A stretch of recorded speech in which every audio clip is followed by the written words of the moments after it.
Good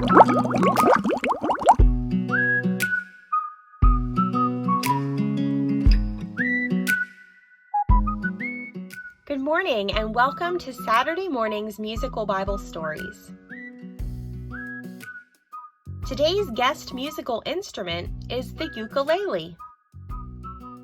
Our scripture passage today comes from Luke chapter 15, verses 11 through 32. Let's read together. Once there was a man who had 2 sons. One day the younger son came to his father and said, "Father, eventually I am going to inherit my share of your estate. Instead of waiting until you die, I want you to give me my share now." And so the father gave the son all of his assets that he deserved.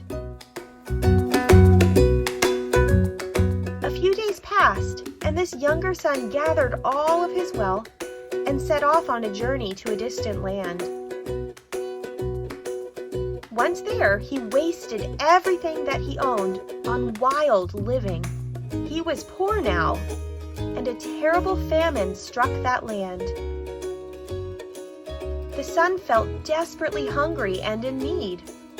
So he got a job with one of the local people, who sent him into the fields to feed the pigs. The young man felt so miserably hungry, and he wished that he could eat the slop that the pigs were eating. Nobody gave him anything. So the son had a moment of understanding. He said, "What am I doing here?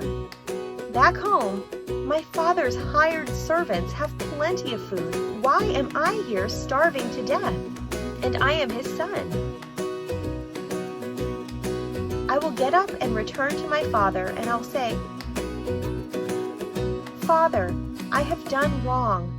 I have done wrong against God and wrong against you. I have given up all of my rights to be treated like your son. But I'm wondering if you would treat me as one of your hired servants.'" So the son got up and returned to his father. The father looked off in the distance. He saw his young son returning. The father felt compassion for his son. He ran out to meet him. He gave him a big hug and he kissed him. The son said, "Father, I have done a terrible wrong in God's sight, and in your sight too. I have given up any right to be treated as your son." But the father turned to his servants and said, "Quickly, bring the best robe that we have to put on my son. Put a ring on his finger and shoes on his feet. Go get the fattest calf. Let's have a feast and celebrate, because my son was dead and is now alive again. He was lost, but now he has been found."